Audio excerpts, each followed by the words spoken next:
살펴볼 하나님의 말씀은 마가복음 12장 35절입니다.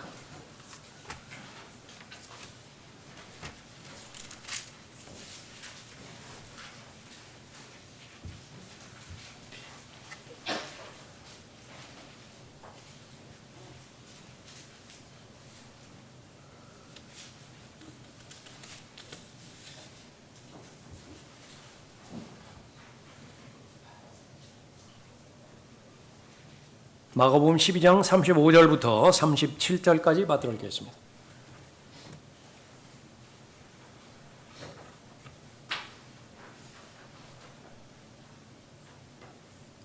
그 후 예수께서 성전에서 가르치실 때에 대답하여 말씀하시기를 어찌하여 서기관들이 그리스도는 다윗의 아들이라고 말하느냐. 다윗 자신도 성령에 의하여 말하기를 주께서 내 주께 말씀하시기를 내가 네 원수들을 네 발판으로 삼을 때까지 너는 나의 오른편에 앉아 있으라고 하셨나이다라고 하였느니라. 그러므로 다윗 자신도 그를 주라고 부르는데 어떻게 그가 다윗의 아들이 되겠느냐고 하시니 많은 무리가 그가 하신 말씀을 기쁘게 듣더라. 네, 기도하겠습니다. 아버지 하나님, 저희들의 기도에 응답하여 주시고 저희들의 찬송을 들으시며 저희들의 마음과 손길을 기뻐 받아들여 주심을 감사드립니다. 오늘도 오후에도 또 한 번에 주님 앞에 경배드릴 수 있는 귀한 기회를 허락해 주시니 감사를 드립니다. 저희들이 받은 것 가운데 주님으로부터 받지 않은 것은 아무것도 없습니다. 저희들이 받은 것 가운데 또 특권이 아닌 것은 아무것도 없습니다. 세상이 주지 못하는 기쁨과 화평으로부터 시작하여 저희들의 신분인 하나님의 아들이 되는 권세를 허락해 주셨고 또 유일하게 들림마다 올라갈 그때까지 이 지상에서만 주님을 섬길 수 있는 기회를 허락해 주셔서 그 섬김에 대한 보상과 또 칭찬과 또 상속과 그 통치권 저희들에게 또 예비해 놓으심을 감사를 드립니다. 구원해 주신 구주 하나님 앞에 영광을 돌리고자 하는 좋은 마음 가운데서 주님 앞에 드리고 있는 오후 예배를 하나님께서 기뻐 받아들여 주신 가운데 이제 선포되는 말씀을 통하여 각 사람에게 귀한 가르침을 주시고 또 삶을 향한 지침을 허락해 주셔서 변함없이 이 능력 있는 말씀이 또 하나님의 자녀들의 마음을 변화시켜 주시고 삶을 변화시켜 주셔서 하나님을 섬기는 참된 기쁨을 경험할 수 있도록 인도해 주시길 원합니다. 저를 주님의 영으로 충만하게 채워주시길 원합니다. 이 시간 전체를 통해서 하나님께서 영광 받아주십시오. 주 예수 그리스도 이름으로 기도드렸습니다. 아멘.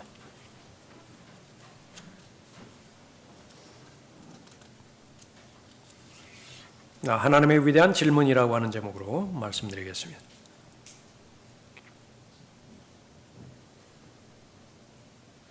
예수님께서는 곧 십자가에 달려서 혼의 속죄제물로 하나님 앞에 바쳐지기 위해서 계속 나아가고 계십니다.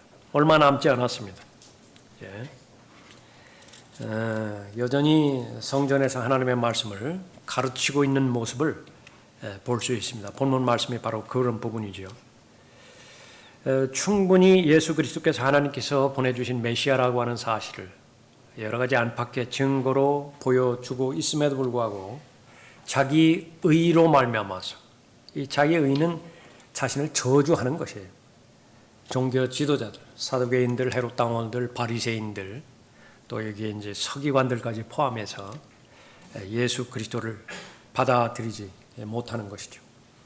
공격의 그 방법은 질문입니다. 아주 어려운 질문을 예수님께 함으로 인해서 예수님의 권위를 손상시키는 것이 그 목적이고 바로 덧함정, 올가미에 걸려들게 하는 것입니다. 그래서 사람들로부터 그 영향력을 제거해버리는 것이죠. 그때마다 계속해서 예수 그리스도를 공격하는 그 질문을 받을 때마다 예수님께서는 바로 하나님이시기 때문에 하나님께서 주시는 하나님으로부터 나오는 그런 지혜 가운데서 잘 대응을 하셨습니다. 정치적인 질문, 카이사에게 세금을 바치는 것이 합당한 것인가 그렇지 않은 것인가 이 부분에 대해서도 예수님의 답을 하셨을 때 거기에 반박할 수 있는 사람이 없었던 것입니다. 부활과 영적인 존재들, 또 하늘에서의 영혼의 문제, 그에 대한 질문을 했을 때에도 하나님께서 오해한 그 사람들을 바로잡아 주셨죠. 그러나 그렇게 바로잡아 주시는 정확한 질문을 답을 하셨다고 해도 그 사람의 마음에 변화가 있는 것이냐? 그러지는 않았습니다. 하나님의 말씀 더 구체적으로 들어가서 수백 가지의 계명들 중에서 율법 가운데서 어떤 계명이 가장 큰 계명인 것이냐? 질문에도 예수님께서 답을 하셨지만은 사람들에게는 변화가 없습니다. 이번에는 이제 하나님께서 질문을 하십니다. 예수 그리스도이신 하나님이 질문을 하십니다. 하나님의 질문, 거기에는 반드시 답을 해야 됩니다. 사람이 온 세상을 얻고도 자신의 홀을 잃는다면 무슨 유익이 있겠느냐? 답을 해야 돼요. 하나님의 질문입니다. 모든 피조물들에게 던지시는 하나님의 질문이에요. 그러니까 질문을 지금 안 한다고 그러면은 그 자리가 모면되는 것이냐? 시간만 잠깐 보는 것입니다. 그런데 그 연기되지는 시간은 자신을 계속해서 완악하게 만들고 영적으로 더 기회를 잃어버리게 만들 그런 부분이죠. 너 어리석은 자야. 오늘 밤 내게서 내 혼을 앗아가리니 그러면 내가 장만한 이 모든 것이 누구의 것이 되겠느냐? 답을 해야 돼요. 답을. 만약에 답을 지금 즉시로 하지 못하면 어떻게 되는 것이냐? 마지막 큰 백보자의 심판석에서 거기에서 하나님을 대면해서 그렇게 해야 되는 것이죠. 오늘 예수님께서는 두 가지 질문을 하십니다. 그러나 이 두 가지 질문은 다 본질적인 질문이에요. 예수 그리스도 자신에 대한 정체성에 대해서 도망가지 말라라고 하는 거예요. 더 이상 회피하지 말라. 예수 그리스도로부터 멀어지면 멀어질수록 스스로 가시차를 걷어차는 거예요.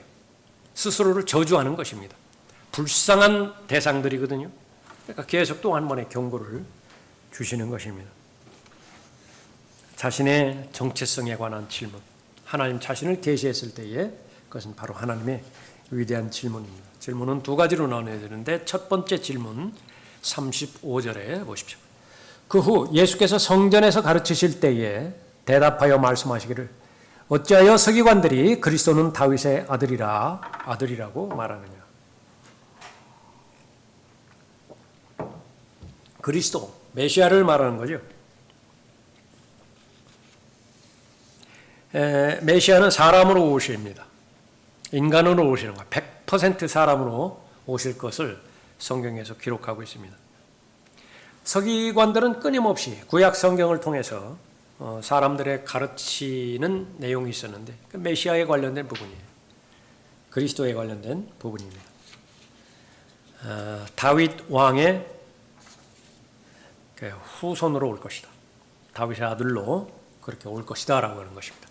그러니까 히브리에서 아버지라고 하는 말, 히브리에서는 할아버지 말이 없습니다. 증조 할아버지가 없습니다. 그러니까 문맥으로 봐서 아버지라고 말했을 때에 그것은 조상, 그것을 말하는 것입니다. 아들 역시 마찬가지죠.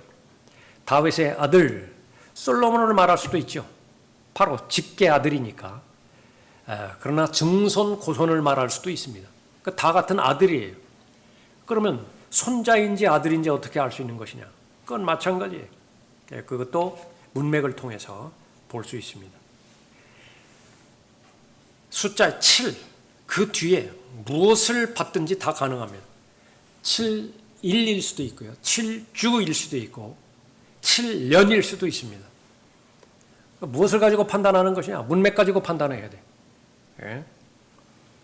메시아에 대한 그 가르침, 그것은 그리스도는 다윗의 아들이라 그렇게 말하고 있습니다. 거의 대부분의 유대인들이 이 메시아를 기다렸던 것은 바로 군사 지도자를 기다렸던 것입니다. 이스라엘이 지금 정치적으로 독립하지 못한 상태에 있죠. 압제를 당하고 있죠. 로마 제국으로부터 구출해줄 메시아가 나타나기를 기다렸던 것입니다. 그 메시아는 왕이어야 돼요. 군사력을 발휘하는. 그러나 충분하지 않는 것이죠. 그것으로는 충분하지 않습니다.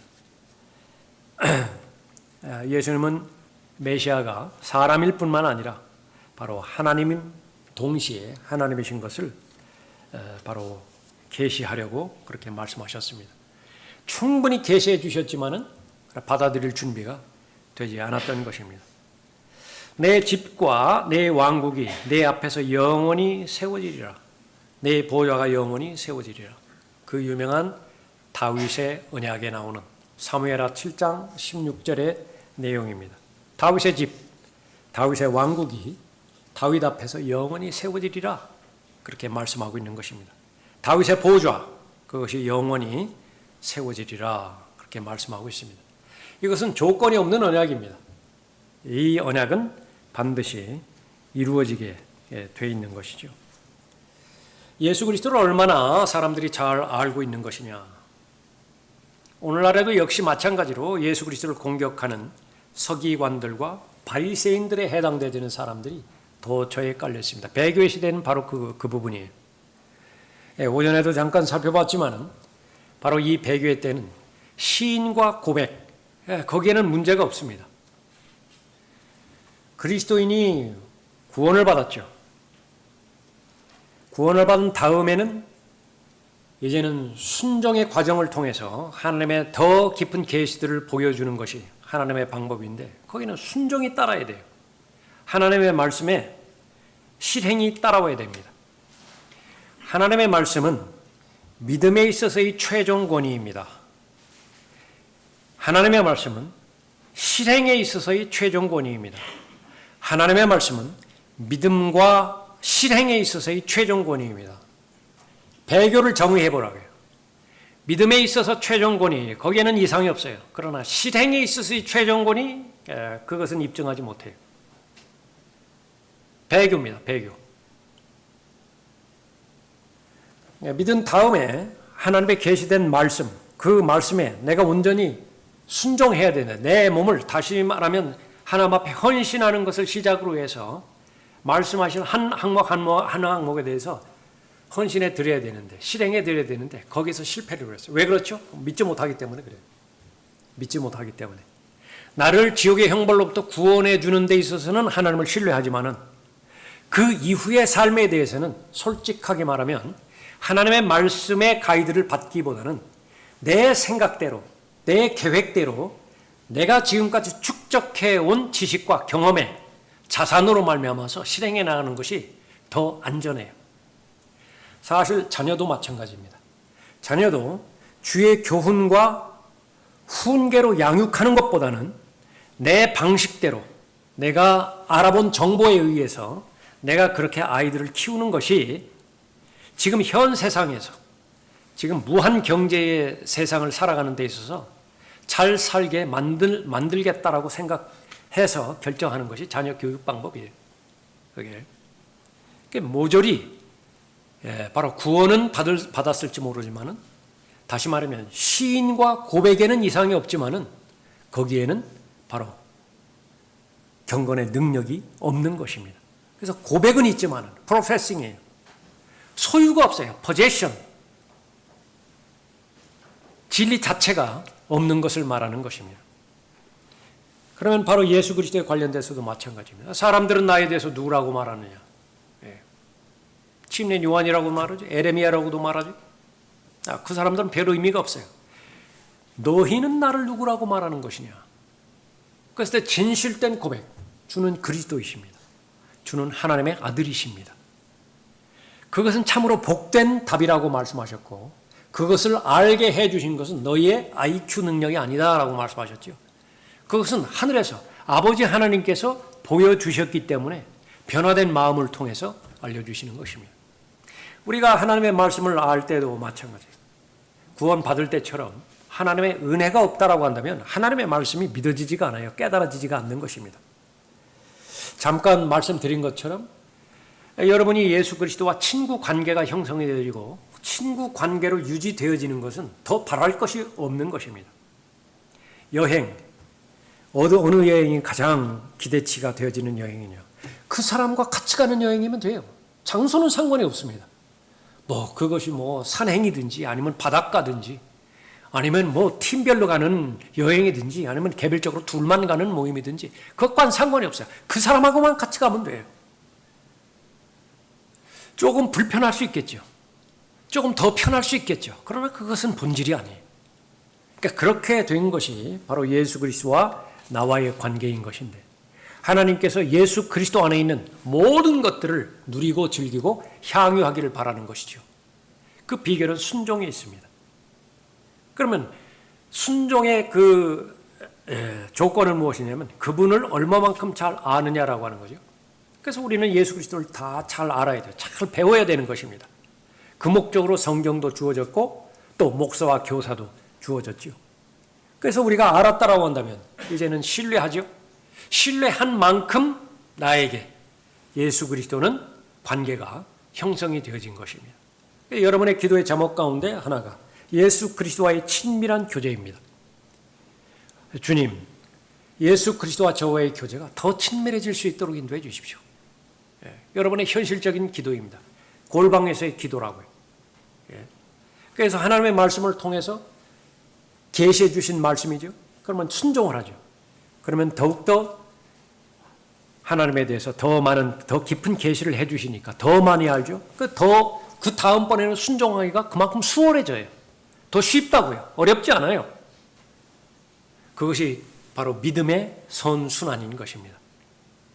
그런데 믿음이 성장하지 않는다고 하면 입으로만 고백하고 실제로 예수 그리스도의 능력을 부인하게 되어진다고 한다면 성경에 대해서는 믿는다고 이야기를 해요. 예수 그리스도 시인합니다. 역사적인 인물일 뿐만 아니라 인류의 죄들을 해결하기 위해서 처녀의 몸으로부터 왔죠. 구유에서 그렇게 출생을 하셨죠. 그리고 지상에 사는 동안에 여러 가지 기적과 표적들을 행하셨습니다. 그러니까 다 알고 있는 것입니다.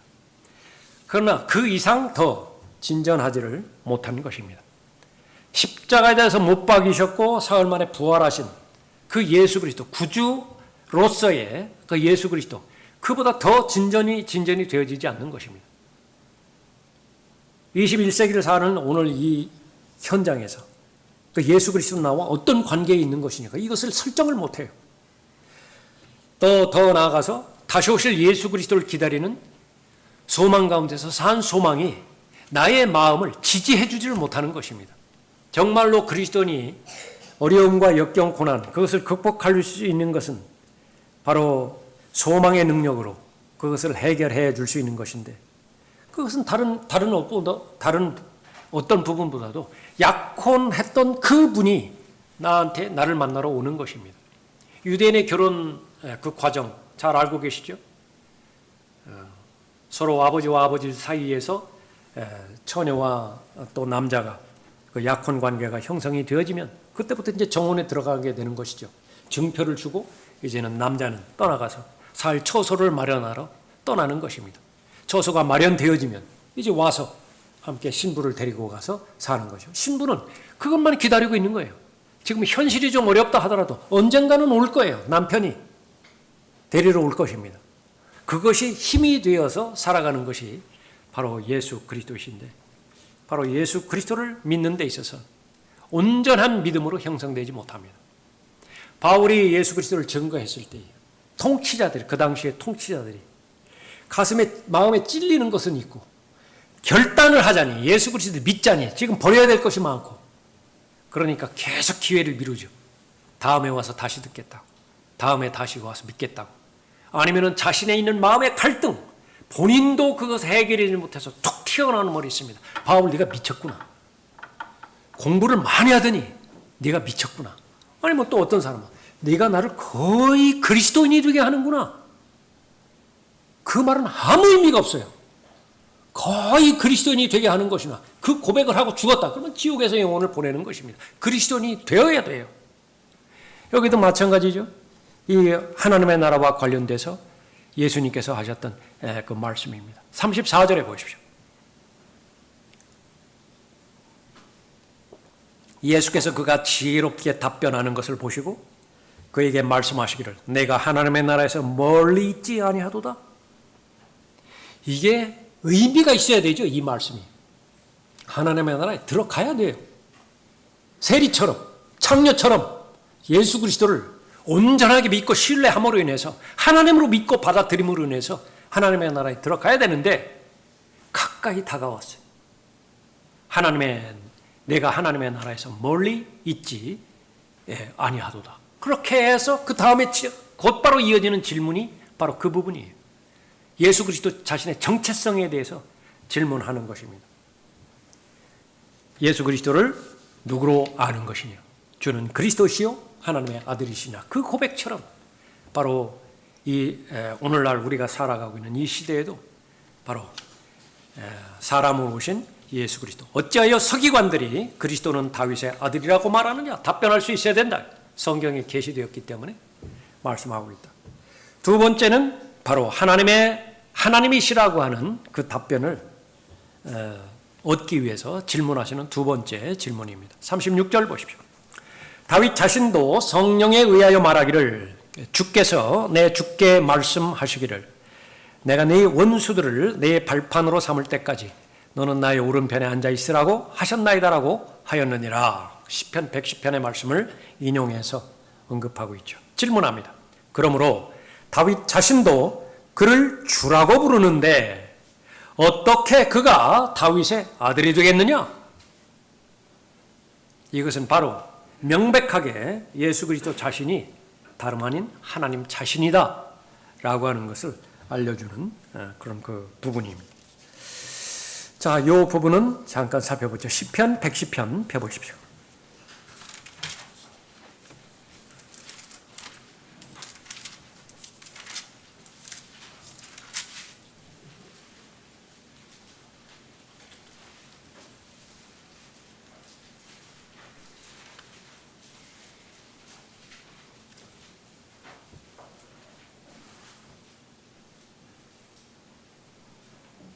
시편 110편 1절의 말씀을 인용할 텐데 여기 하나님이 둘이 있습니다. 두 하나님이 나와요. 주께서, 그러니까 주라고 하는 말은 굵은 글자로 고딕체로 그렇게 써져 있죠.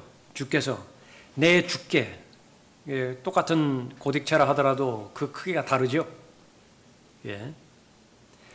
앞에 주는 여호와 하나님이에요. 히브리어 글자로 네 글자, 요드 해 와우 해, 그러니까 모음이 없는데 그것을 가장 가깝게 여호와로 그렇게 읽었죠.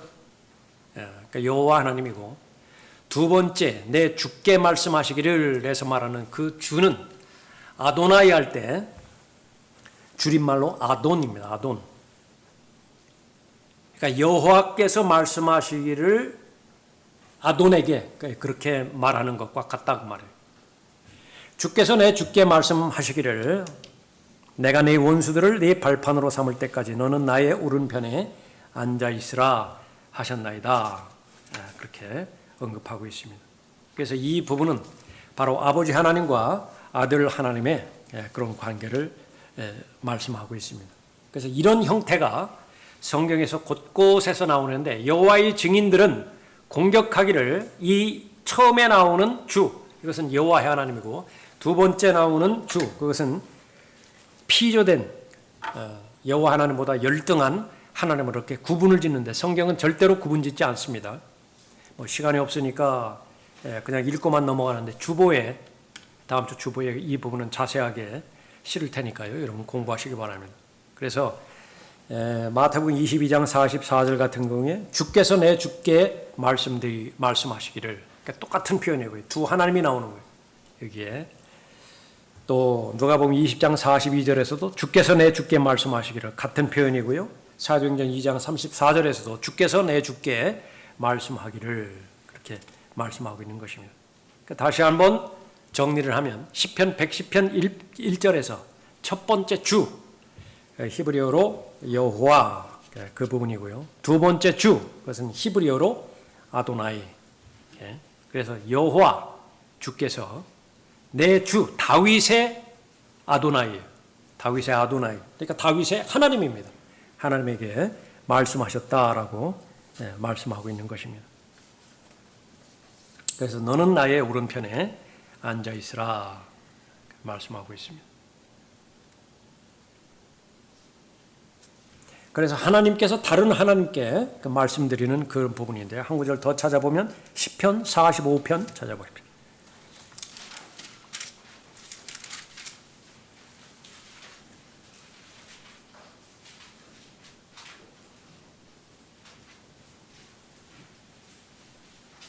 삼위일체 하나님인데 그 가운데 한 하나님께서 다른 삼위일체의 다른 하나님께 말씀하시는 내용이에요. 시편 45편 6절에 오 하나님이여 주의 보좌는 영원 무궁하며 주의 왕국의 홀은 의로운 홀이니이다. 왕께서는 의를 사랑하시고 악을 미워하시나니 그러므로 하나님 곧 당신의 하나님께서 당신께 기쁨의 기름을 부어 당신의 동료들보다 더 우위에 두셨나이다 말씀하고 있죠. 이것을 히브리서 1장 8절에서 그대로 인용하고 있는 것입니다. 결론은 뭐예요? 구약의 가르침, 구약에서 계시된 메시아, 그것은 육신으로 오신 하나님이라고 하는 사실입니다. 메시아가 올 텐데 그것은 바로 육신으로 오시는 하나님이시다. 디모데전서 3장 16절에서 명백하게 그 사실을 밝히 보여주고 있지만 그 전에 구약 성경에서도 바로 하나님이 여호와 하나님이 사람의 몸을 입고 메시아로 오실 것이다 라고 하는 것을 보여주는 것입니다. 그러므로 주께서 친히 한 표적을 너희에게 주시리라. 보라 한 처녀가 임신하여 한 아들을 낳으리니 그의 이름을 임마누엘이라 하라. 성경입니다. 코레스가 태어나기 수백 년 전에 태어날 것을 예언하고 그 이름까지도 명명했다. 그의 이름을 코레스라고 하라. 임마누엘, 우리와 함께 하시는 하나님이죠. 우리와 함께 하시는 하나님.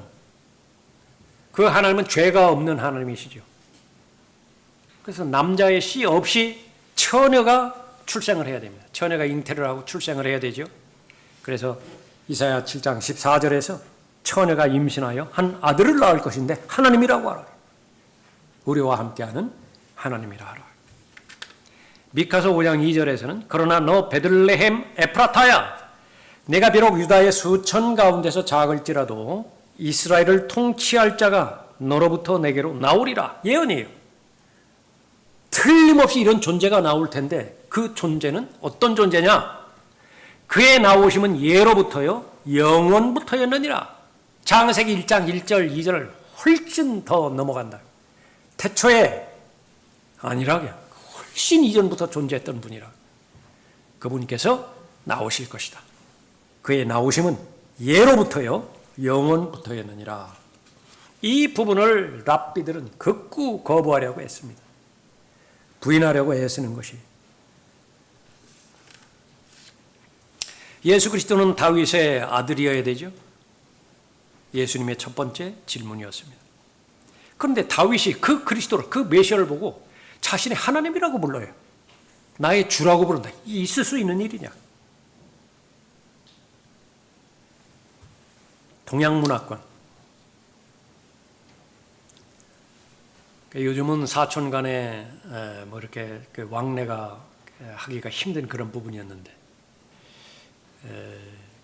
저희 할머니께서 자손들을 7남매를 두시는 부분에, 옛날에 보통 그랬죠. 그랬더니 막 이제 그 고모 계열로 해서 또 그렇게 내종 사촌들 막 하보니까 뿔뿔이 흩어졌는데 잘 몰라요. 어느 날 무슨 어느 집 혼인이 있어서 갔는데 이제 처음 보는 사람인데 서로 이렇게 사촌간이라고 하고 이제 그 누님은 내가 알았지만은 거기에 이제 어떻게 연관이 되는지 몰랐죠. 그러니까 어떻게 얘기를 하다 보니까 서로 존대를 하게 됐습니다. 저도 그 남자한테 존대를 하고 그 남자도 저한테 존대를 하고. 근데 그거를 옆에서 그 남자의 아내가 되는 사촌 누님이 계속 듣고 있어요. 참다 저한테 이제 버럭 화를 내가지고 이놈의 자식이 매형이 계속해서 존대하는데 내가 그걸 계속 듣고 있었다는 거죠. 예, 그것이 문화입니다. 사촌 사이에서도 그 우열의 문화, 그렇게 끔찍히 여기는 것인데 하물며 아버지와 아들과의 관계. 우리나라, 일본, 이것은 신의 개념이죠. 그러니까 그냥 아버지와 아들과의 관계로 지속이 되다가 아버지가 갑자기 죽어요. 그럼 갑자기 신이 돼요. 그 문화예요. 그 조상을 섬겨야 된다. 조상 신이 돼버렸어요. 오케이. 그런 상태인데 역시 마찬가지로 이 다윗의 그 문화, 이것도 마찬가지입니다. 그 어떤 그 계층인데 감히 자신의 아들 보고 자신의 손자 보고 하나님이라고 부를 수 있는 것이냐, 주라고 부르는 것은 하나님이라고 부르는 것이에요. 두 가지가 다 만족되어지는, 그것이 바로 예수 그리스도이셨습니다. 이 본들을 받아들이지 못했던 것이죠. 그러나 정말로 무지해서 예수 그리스도를 받아들이지 못했던 것이냐? 아니에요. 기적이면 기적을 통해서, 표적이면 표적을 통해서 다 입증했고요. 그것이 그냥 무작정 기적과 표적을 베푸신 것이 아니라 구약에서 예언되어 있던 메시아가 나오면 귀머거리가 듣는다 그래요. 메시아가 나와서 해야 될 일은 소경의 눈을 뜨게 할 것이다. 죽은 자를 살릴 것이다. 그 예언의 성취 그대로 다 행하신 것이죠. 또 마찬가지로 교리를 통해서 가르쳐 주셨습니다. 예수님의 가르침이 나와 나의 아버지는 하나니라. 나와 나의 아버지는 하나니라고 하시니 그때 유대인들이 주를 돌로 치려고 다시 돌을 들더라. 예수께서 그들에게 대답하시기를 나는 나의 아버지께로부터 받은 많은 선한 일을 너희에게 보여주었는데 이것이 하나님이 아니면 이루어질 수 없는 일임을 한둘도 아니고 여러 번 보여주었는데 하나님이 아니면 이 일이 안 돼요. 그중 어떤 일로 너희가 나를 돌로 치려 하느냐고 하시니 유대인들이 주께 대답하여 말하기를 선한 일로 인하여 너를 돌로 치려는 것이 아니고 하나님을 모독하기 때문이라. 이는 내가 사람이면서 이거는 받아들였다. 다윗의 후손으로 온다고 했으니까, 다윗의 아들로 온다고 했으니까 하나님으로 자처하기 때문이라. 그러니까 이것도 받아들여야 되는 것인데 시편 110편 1절의 말씀은 도대체 뭐냐 그게. 예수님께서 질문하는 것입니다. 위대한 질문이에요. 하나님의 질문이에요. 답을 해야 돼요. 답은 정해져 있습니다. 다 알고 있어요. 그러나 이 답을 고의적으로 피해갑니다. 도망가는 것이죠. 결국은 무엇입니까? 기회를 또 한 번 잃어버리는 것입니다. 다시 본문으로 가서 37절 보십시오. 12장 37절에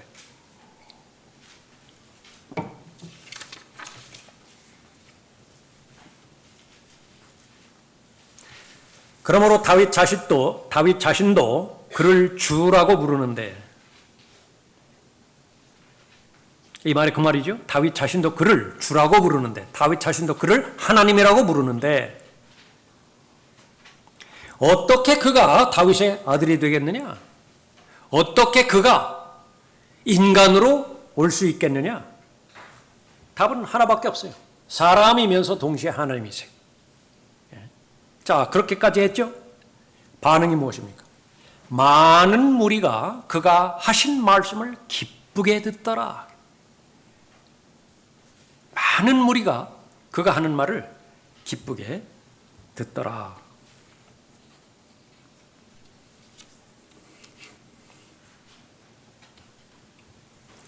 보통 사람들이 보통 마음에 성경을 가지고 있다라고 한다면 예수님을 거부할 리가 없습니다.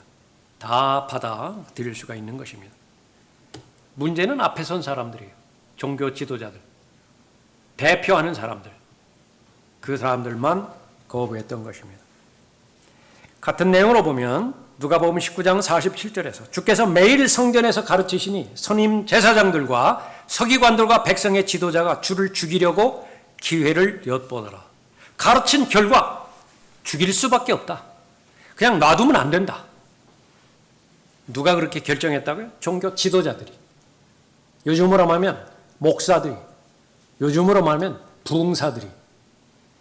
다시 말하면 하나님의 양무리를 맡겨준 그들이 하는 짓들이라고 하는 것은 무엇이냐 그러면 하나님을 죽여버리는 거예요. 그 결과 남게 되지는 것은 경건의 모습밖에 남아있지 않는 거예요. 그 결과 남는 것은 항상 배우나 진리의 지식에는 이르지 못하는 수많은 회중들만 남겨놓게 됐다. 아무것도 못해. 어떤 능력도 없어요. 믿은 지 수십 년 됐다라고 하는데 단 한 명도 예수 그리스도께 인도해오지 못한다. 무슨 능력이 있는 것이냐. 서기관들과 백성의 지도자가 주를 죽이려고 기회를 엿보더라. 그러나 모든 백성이 주의 말씀을 들으려고 열심히 귀를 기울이므로 그들이 어찌할 바를 모르더라. 성경의 역사이기도 하고 성령의 능력이기도 하다.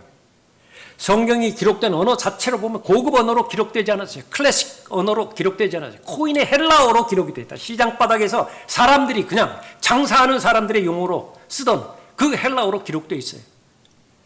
하나님께서 사람을 선별하실 때에도 VIP, 여기에는 스펙이 없다고 말이죠. 정말 아무리 객관적인 기준으로 평가해 본다 하더라도 루저들이에요. 출세하지 못한 사람들입니다. 일단 성공하지 못한 사람들이에요. 사람 됨됨이를 다 보았을 때 그 사람들을 추린 것입니다. 하나님의 목적은 무엇이에요? 아담을 창조한 목적과 똑같습니다. 거의 하나님과 맞먹는 그런 능력으로 루시퍼를 창조했는데 루시퍼가 하나님 앞에 반역을 해버렸죠. 그 루시퍼를 어떻게 심판할 것이냐, 어떻게 하나님의 공의를 실현시킬 것이냐, 비교가 되어질 수 없는 흙으로만 이루어진 아담을 하나 창조했다고요. 그것은 마치 이사야 53장에 나오는 것처럼 두 손가락으로 비벼버리면 짓이겨버리는 갓 나오는 싹 같다고요. 싹. 아무 힘도 없어요. 하나만 있으면 됩니다. 하나님을 신뢰하기만 하면 돼요. 하나님을 믿기만 하면 된다. 그러면 그 믿음이 그 지혜에 있어서 완벽했다라고 하는 하나님의 평가를 받는 루시퍼를 하나님께서 심판하시는 근거로 마련할 수 있게 되어지는 것입니다. 그 기대를 가지고 하나님의 아담을 창조하셨던 것입니다. 계속 하나님의 경륜이 바뀌면서 이제 십자가까지 왔죠. 바로 하나님의 사람들, 십자가 용사들을 부르신 것도 마찬가지예요. 얼마나 많이 배웠는가, 얼마나 많이 상층의 부류의 사회 계층들이 그 위치를 차지하고 있는 거죠. 그것은 거들떠보지도 않으시는 것입니다. 다만 어느 사람이 어린 아이와 같은 순수한 마음으로 십자가 그 전파되어지는 은혜의 복음을 믿을 수 있느냐? 그 사람이 정말 십자가만을 사랑하고 십자가만을 자랑하고 십자가만을 알기로 작정한 사람이냐? 그럼 다 부르는 거예요. 목적은 무엇이에요? 지혜롭다고 하는 사람들, 총명하다고 하는 사람들, 현명하다고 하는 사람들, 그 사람들을 하나님의 말씀을 이기기 위해서 어리석은, 세상의 어리석은 자들을 부르셨다라고 말하는 부분이죠. 여러분은 예수님의 질문에 답변할 준비가 되어 있습니까? 오늘 두 가지 질문을 하는 것입니다. 예수 그리스도의 정체성에 관련된 부분이에요. 예수 그리스도는 바로 육신으로 오신 하나님이십니까? 예, 그렇습니다. 완벽한 의의를 다 이루시고 죽은 자들로부터 성경의 예언대로 셋째 날에 부활하셔서 승천하시고 하나님의 보좌 오른편에 앉으셔서 이제는 하나님의 때가 되면 구원받은 하나님의 자녀들을 데려오시기 위해서 지금 앉아 계시는 구주 하나님이십니까? 창조주 하나님이십니까? 예, 그렇습니다. 단순하게 답을 한다라고 한다면 능력 있는 삶을 사는 것입니다. 그 메시아를 만나지 않을 사람은 아무도 없습니다. 모두가 다 메시아를 만나게 됩니다. 다만 구주 하나님으로 만나볼 수 있는 사람들도 있고 심판주로 만나보게 될 사람들도 있는 것이지요. 그것은 이 질문에 어떤 답을 하게 되는 것이냐. 사람들은 나에 대해서 누구라고 말하느냐. 창조주 하나님의 질문입니다. 구원받은 사람들, 구원받지 못한 사람들 모두가 다 하나님의 질문에 답할 준비가 되어 있어야겠죠. 사람이 온 세상을 얻고도 자신의 혼을 잃는다면 무슨 유익이 있겠느냐. 여러분 마음가운데 정직하게 답을 하셔야 돼요. 그 부분에 대해서.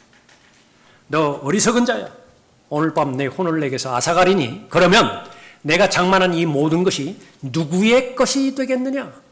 정직하게 답을 할 수 있어야 될 것입니다. 기도하겠습니다. 아버지 하나님, 영적 무지 가운데서 흑암 가운데서 방황하며 어디로 가야 할지 모르던 방황하던 잃어버린 죄인들에게 참빛이신 예수 그리스도를 이 땅에 보내주셔서 죄인이 마땅히 받아야 되는 죄와 형벌과 또 하나님의 영원한 정죄를 대신 속죄함으로 인해서 단번에 영원히 하나님의 아들이 되는 권세를 얻게 해주셨고 하나님의 상속자요 그리스도와 함께한 공동 상속자로서의 특권을 부여해 주셨음을 감사를 드립니다. 무엇보다도 들림받아 올라갈 그때까지 예수 그리스도는 구원받은 하나님의 자녀의 친구가 되십니다. 숨길 수 있는 것이 아무것도 없고 또 말씀드리지 못할 이유가 아무것도 없습니다. 주님과 온전한 대화를, 교제를 기도와 말씀을 통해서 계속 이어지는 가운데 하나님의 영혼은 더 친밀한 교제로 발전하는 것이고 또 더 깊은 계시, 더 향상된 계시를 보여주셨을 때 예수 그리스도를 점진적으로 더 잘 아는 것입니다. 아기 예수의 그 지식에만 머물러 있는 것이 아니라 십자가를 통해서 구원해 주시는 구주 하나님 예수 그리스도 그 지식 안에만 머물러 있는 것이 아니라 지금은 대제사장으로 계시며 또 곧 만왕의 왕으로 오셔서 또 공중에서 주와 만나기 위해서 저희를 일일이 이름을 호명하시며 불러주실 예수 그리스도 또 천년왕국 때는 왕같은 제사장이신 분으로서 예수 그리스도와 함께 공동으로 통치할 것이며 이제는 새 예루살렘에서 영원토록 저희들과 함께 보낼 참 하나님이심을 아는 예수 그리스도에 대한 지식을 알기를 원하십니다. 그러한 진리의 지식으로 알게 해주시고 또 배우게 인도해 주심을 감사를 드립니다. 모두가 다 하나님의 능력을 잘 소유함으로 인해서 예수 그리스도 안에서 또 은혜 안에서 계속해서 잘 자라고 성장하는 믿음의 사람들 되도록 복 주시길 원합니다. 주 예수 그리스도 이름으로 기도드렸습니다. 아멘. 다 같이 일어나시겠습니다.